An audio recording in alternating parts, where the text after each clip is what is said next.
The 1950s gets remembered as a decade of comfortable post-war prosperity, but the films it actually produced tell a stranger, sharper story. This was the decade Hollywood confronted its own decaying stars, put a whole town on trial for cowardice, sent a camera crawling through a serial killer's nightmare fairy tale, and closed with two men in dresses running from the mob while a millionaire proposed marriage to one of them. It was also the decade of towering, old-fashioned spectacle, of biblical epics with a cast of thousands and adventure pictures that still move like a freight train. What makes this run of films so remarkable is how little any of them have needed to be updated, remade, or forgiven for the era they came from.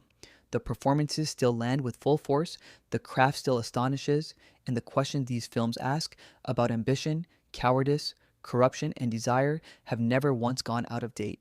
20 films, one extraordinary decade, and every single one of them still plays today exactly the way it played the day it opened. We are going through them in order, from 1950 to 1959. Let us begin. Number 1, Sunset Boulevard. 1950, Billy Wilder opens a decade with the most vicious and knowing film Hollywood ever made about itself, a poison Valentine disguised as a murder mystery.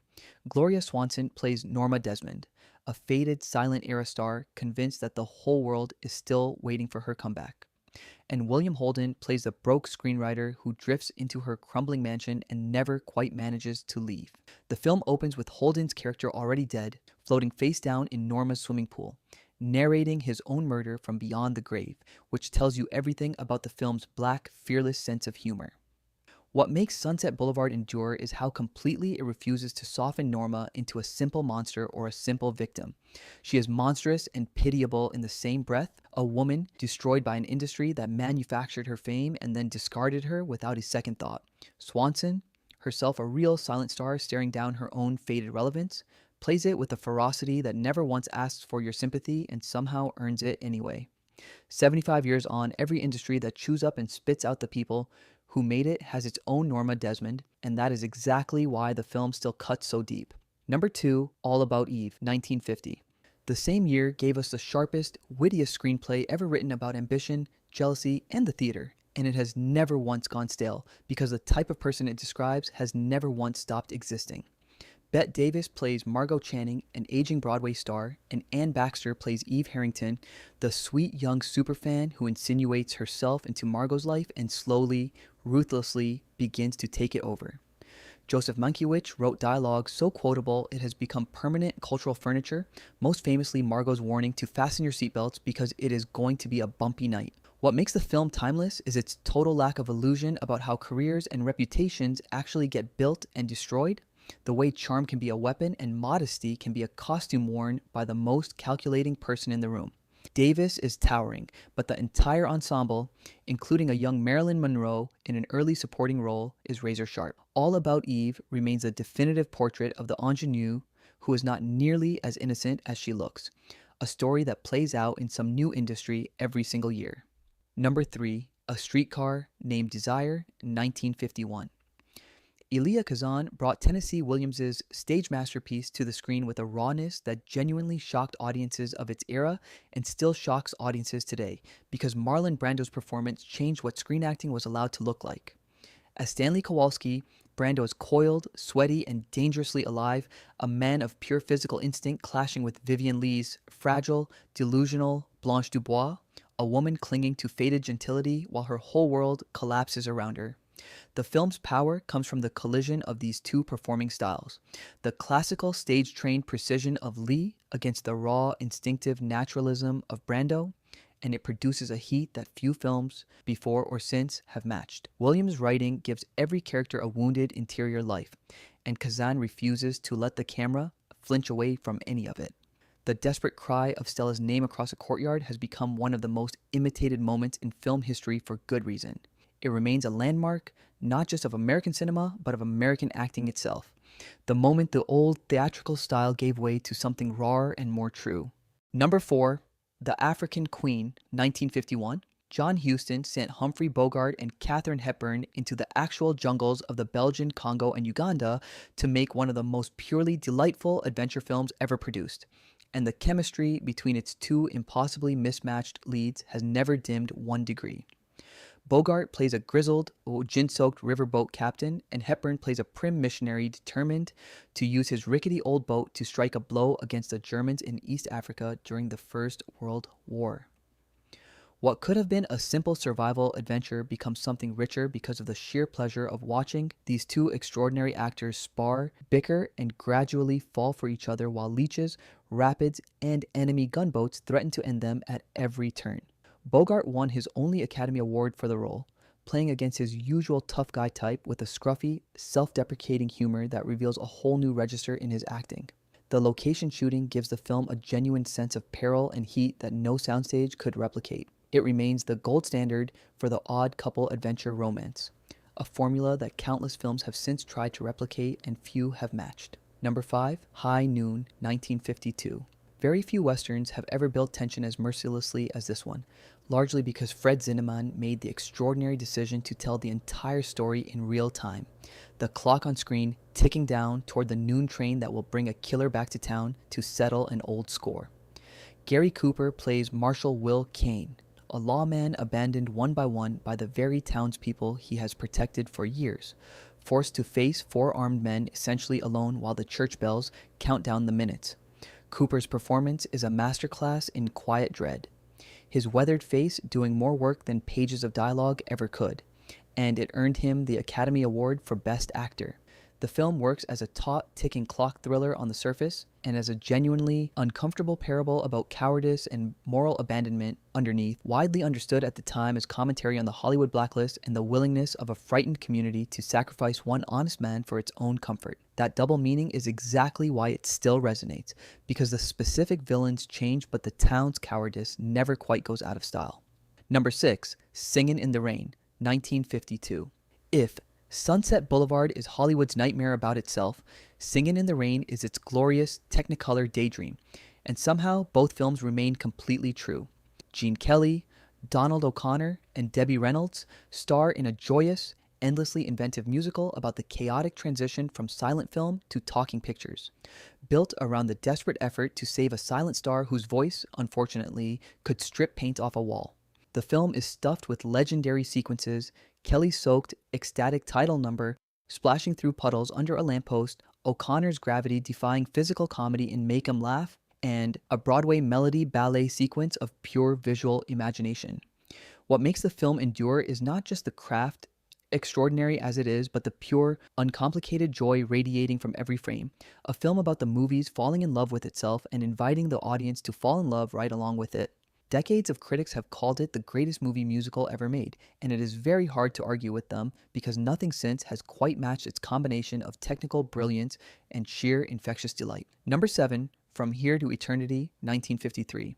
Fred Zinnemann returned within a year of High Noon with an entirely different kind of masterpiece, a sprawling, sweaty, deeply human account of army life in Hawaii in the months leading up to Pearl Harbor. Burt Lancaster and Deborah Kerr's illicit affair, famously consummated in the surf as waves crash over their embracing bodies, became one of the most iconic images of the entire decade, a moment of stolen passion that studios had never dared show with such physical honesty.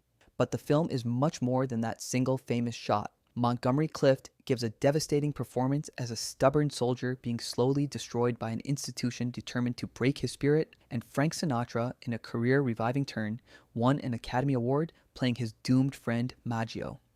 The film balances epic historical weight, the entire story building toward the sudden real horror of the Japanese attack, with intensely personal stories of love, cruelty, and institutional injustice. It swept the Oscars for good reason, a film that treats ordinary soldiers as fully realized human beings rather than simple heroes, which is exactly why it still feels so alive. Number 8, Shane, 1953. Alan Ladd gives the performance of his career as a weary gunfighter, trying to leave violence behind, taking work on a homesteader's farm and finding himself pulled back into the very conflict he came west to escape. George Stevens directs with a visual grandeur that turns the Wyoming landscape into a character in its own right, every mountain and every field composed with painterly precision. What elevates Shane above countless other westerns of its era is its clear-eyed understanding of its own hero, a man who can do the one thing the peaceful homesteaders cannot: kill, and who understands that this capacity permanently excludes him from the gentle life he is helping them build. The famous final image of Shane riding away, wounded, as the boy Joey cries out for him to come back, remains devastating because we understand exactly why he cannot. Jack Palance's black-clad hired gun, Wilson is one of the most quietly terrifying villains the genre ever produced. Shane distilled the mythology of the Western gunfighter into its purest, saddest form, and every Western that followed has been arguing with it ever since. Number 9, Rear Window, 1954.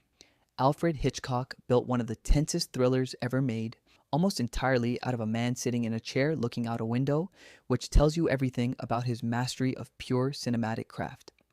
James Stewart plays a photographer laid up with a broken leg, passing the time by watching his neighbors through the rear window of his Greenwich Village apartment until he becomes convinced that one of them has murdered his wife. Grace Kelly, luminous as his elegant girlfriend, becomes an active participant in the amateur investigation, and Hitchcock uses the strict single location to turn voyeurism itself into the subject of the film, implicating the audience in exactly the same guilty pleasure Stewart's character is indulging. The construction is extraordinary, an entire miniature world built inside a courtyard set, each apartment window its own tiny drama unfolding in the background, while the central mystery tightens like a vice. It remains one of the most purely suspenseful films ever made, and it works as well today as it did in 1954 because the basic pleasure and guilt of watching other people's lives has never once gone out of fashion. Number 10, On the Waterfront, 1954. Elia Kazan and Marlon Brando reunited 3 years after Streetcar for a film that would become just as influential, a raw, morally furious account of corruption on the New York docks. Brando plays Terry Malloy, a washed-up boxer working his muscle for a corrupt union boss, wrestling with his conscience after witnessing a murder he could have prevented. His performance in the taxicab scene with Rod Steiger, quietly devastating himself with the words, "I could have been a contender," remains one of the most studied and imitated pieces of acting in film history, a masterclass in wounded, understated regret. The film's portrait of institutional corruption, crushing ordinary working men underneath it, retains its bite no matter the decade. And Eva Marie Saint brings genuine tenderness to the love story blooming amid the brutality. Kazan made the film partly as a response to his own controversial decision to testify before the House Un-American Activities Committee, and that personal urgency bleeds into every frame. It swept the major Academy Awards and remains a towering achievement, the rare message picture that never once feels like a lecture. Number 11, The Night of the Hunter, 1955. Charles Laughton directed exactly one film in his life, and it turned out to be one of the strangest, most visually haunting works in the history of American cinema, a fever dream fairy tale disguised as a thriller. Robert Mitchum gives the performance of his career as a murderous, self-styled preacher with the words love and hate tattooed across his knuckles, hunting 2 young children across a nightmarish rural landscape in pursuit of stolen money. Laughton, drawing heavily on German expressionist visual traditions, builds images of genuinely unsettling, dreamlike beauty, a corpse drifting underwater with hair swaying like river weeds, a looming silhouette on a horizon lit by moonlight, a riverboat journey that plays like a lullaby wrapped around a nightmare. The film flopped disastrously on release and effectively ended Laughton's directing career before it truly began. A genuine tragedy given the singular vision on display. Decades of rediscovery have rightfully elevated it into the canon of the greatest American films ever made, and Mitchum's Preacher remains one of the most purely frightening villains the movies have ever produced. Number 12, The Searchers, 1956. John Ford and John Wayne made many westerns together, but none of them cuts as deep or troubles as much as this one. A story that begins as a rescue mission and gradually reveals itself as something far darker. Wayne plays Ethan Edwards, a Civil War veteran obsessively hunting for his niece after she is abducted by Comanche raiders, and the film slowly, unnervingly reveals that Ethan's motives are less about rescue than about racial hatred, that he may in fact intend to kill the girl himself rather than allow her to live among her captors. Ford frames the entire film with the iconic image of a doorway opening onto the vast Monument Valley landscape, and closes it with Ethan standing outside that same doorway, unable to cross the threshold into the domestic world he has spent the film fighting to protect. It is a Western that interrogates its own hero rather than celebrating him uncritically, and that moral complexity is precisely why generations of filmmakers, from Scorsese to Lucas, have cited it as a formative influence. It remains one of the most visually stunning and psychologically unsettling westerns ever made. Number 13, The Ten Commandments, 1956. Cecil B. DeMille closed out his career with the single most enormous spectacle the decade produced, a biblical epic on a scale that modern digital filmmaking still cannot entirely replicate, because so much of what appears on screen is genuinely, physically real. Charlton Heston plays Moses with towering, granite-jawed conviction, leading tens of thousands of real extras across real desert locations, and the parting of the Red Sea remains one of the most astonishing practical effects sequences ever filmed. An enormous wall of water held back through a combination of massive water tanks, gelatin, and meticulous editing. The film runs nearly 4 hours, and it uses every minute of that time to build a genuine sense of scale and consequence, treating its biblical source material with total, unironic sincerity. DeMille understood, better than almost anyone of his era, that audiences wanted to see something they could not see anywhere else, and he delivered a spectacle so vast and so sincere that television networks still broadcast it every single year around the Easter holiday. It remains the definitive Hollywood biblical epic, the standard against which every subsequent attempt has been measured. Number 14. 12. Angry Men, 1957. Sidney Lumet's debut feature takes place almost entirely inside a single, sweltering jury room, and it remains one of the tensest, most riveting films ever made, proof that genuine drama needs nothing more than sharp writing and committed actors in a confined space.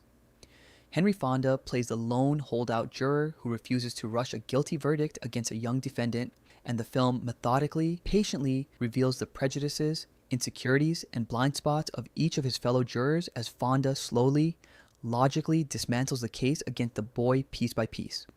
The entire ensemble is extraordinary, and Lumet's direction subtly tightens the visual frame as the tension builds, the camera angles growing lower and the room feeling smaller and hotter as the debate intensifies.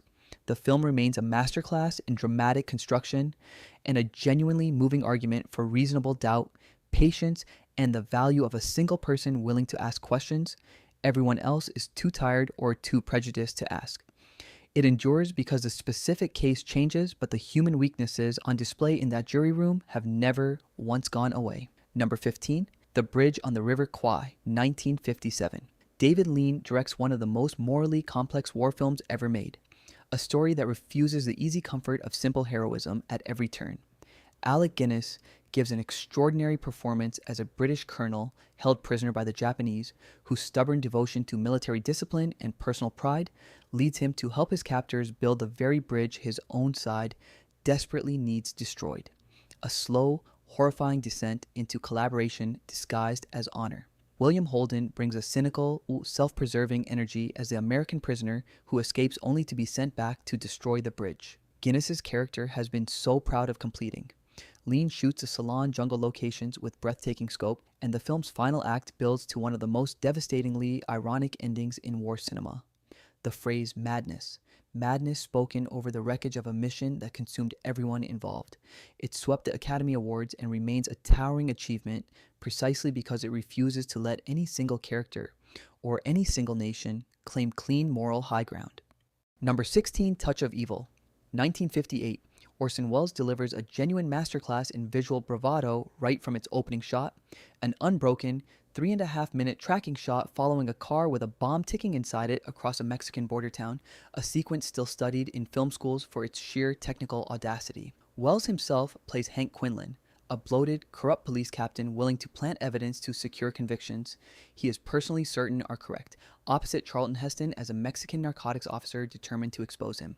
The film is soaked in shadow, sweat, and moral rot, a nightmarish border town where the line between law and corruption has completely dissolved. Welles's visual style, all looming angles, and disorienting depth of field turns the whole film into an expressionist fever dream of institutional decay. Studio interference badly mangled the original release, but a painstaking 1998 restoration finally realized Welles's actual vision, and the film has only grown in stature since, now widely regarded as one of the great achievements of American film noir, a genre it essentially closes out with total bruising authority. Number 17, Vertigo, 1958. Alfred Hitchcock's most personal and most hypnotic film was misunderstood and underappreciated on its initial release, Dismissed by some critics as overlong and implausible, and has since been elevated, correctly, into the conversation for the single greatest film ever made, topping the prestigious Sight and Sound Critics Poll in 2012 after decades of steady critical rediscovery. James Stewart plays a former detective suffering from a crippling fear of heights, hired to follow a woman played by Kim Novak who seems to be possessed by the spirit of a dead ancestor, and the plot spirals into an obsessive, disturbing meditation on desire, control, and the impossible desire to remake a lost love in your own image. Bernard Herrmann's swirling, hypnotic score and Hitchcock's dizzying camera work, including the famous Vertigo effect achieved by simultaneously zooming and pulling the camera, put the audience directly inside Stewart's disoriented psychological state, a technique so effective that filmmakers are still borrowing it 7 decades later. The film's second half, in which Stewart's character attempts to literally reconstruct a dead woman from a living one, right down to her hair color and her clothing, remains one of the most unsettling and psychologically penetrating sequences in Hitchcock's entire filmography, a portrait of obsession so complete that it borders on genuine horror. It endures because its subject, the danger of loving an image rather than a real person, has only become more relevant with every passing year, particularly in an age saturated with curated images and filtered versions of the people we think we know. Number 18, Ben-Hur, 1959. William Wyler's towering biblical epic remains the gold standard for pure, old-fashioned Hollywood spectacle, an achievement of physical scale that modern computer-generated filmmaking still struggles to match for sheer visceral impact. Charlton Heston, in the title role, anchors an enormous, sprawling story of betrayal and redemption set against the backdrop of the Roman occupation of Judea, and the film's centerpiece, an epic chariot race staged with real horses and real stunt drivers racing at genuinely dangerous speeds around a massive purpose-built arena, remains one of the most thrilling action sequences ever committed to film, achieving a sense of real physical danger that computer effects simply cannot replicate. The film swept a then record 11 Academy Awards, a haul that stood unmatched for decades. Miklos Rozsa's thundering score and the sheer scale of the production, thousands of extras, meticulously recreated ancient sets, give the film a genuine sense of grandeur that few subsequent epics have equaled. It endures as the definitive statement of what old-fashioned, physically real spectacle could achieve at its very peak. Number 19, North by Northwest, 1959. Alfred Hitchcock closes out an extraordinary run of films with what may be the single most purely entertaining thriller he ever made. A stylish, propulsive story of mistaken identity that sends an ordinary advertising executive fleeing across the country from spies who believe he is someone he is not. Cary Grant gives one of the most effortlessly charming performances of his career, and Hitchcock stages one dazzling set piece after another, most famously the justly legendary sequence in which Grant is chased across an open cornfield by a crop-dusting plane with nowhere to hide, a scene built entirely on wide-open daylight rather than shadow, proving suspense needs no darkness at all. The climactic chase across the carved stone faces of Mount Rushmore remains one of the most audacious images in American cinema. Bernard Herrmann's propulsive score and Ernest Lehman's whip-smart screenplay give the film a champagne fizz of style and wit even as the danger genuinely mounts. It remains the model for the modern action thriller, a film so purely entertaining that its influence can be traced through every spy movie made in the decades since. Number 20, Some Like It Hot, 1959. Billy Wilder closes out the decade with what is very often and very correctly cited as the single greatest comedy Hollywood has ever produced. Jack Lemmon and Tony Curtis play two broke musicians who witness a mob hit and disguise themselves as women to join an all-female band fleeing to Florida, where Curtis's character falls for Marilyn Monroe's ukulele playing singer, and Lemmon's character finds himself pursued by an eccentric, genuinely smitten millionaire who refuses to take no for an answer, no matter how many times the truth nearly slips out.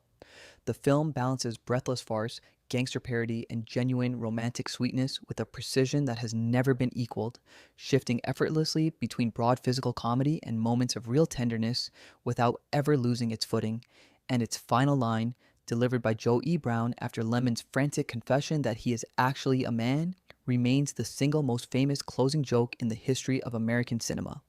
Monroe is luminous and quietly heartbreaking as Sugar Cane, a woman who keeps falling for the wrong men and knows it, bringing genuine vulnerability underneath the film's relentless comic energy. Wilder's willingness to push right up against the era's censorship boundaries and occasionally past them gives the film a genuinely subversive energy that still feels fresh and daring today, tackling gender, identity, and desire with a lightness of touch that countless later comedies have tried and failed to match. It is the perfect, riotous curtain call for one of the greatest decades in the history of American film. 20 films, one extraordinary decade, and a single thread running through every one of them. An absolute commitment to craft in service of genuine, lasting feeling. Whatever the genre, whether it was a biblical epic built on tens of thousands of real extras, a jury room drama confined to a single sweltering set, or a farce about two men hiding in dresses, these films were made by people determined to get every single element exactly right, and that determination is precisely why none of them have dated. The 1950s gave American cinema its full range, spectacle and intimacy, comedy and horror, cynicism and wonder, often within the very same year, and audiences today still respond to all of it with exactly the same force that audiences did 70 years ago. The question worth leaving you with is this: which of these 20 films do you think holds up the most completely today? And which classic from this remarkable decade do you think we left off that absolutely deserved a place on this list? Tell us in the comments which of these 20 you have not yet seen and plan to watch first. If this tour through one of cinema's greatest decades reminded you why these films still matter, leave a like, because a decade this good deserves an audience that keeps coming back to it.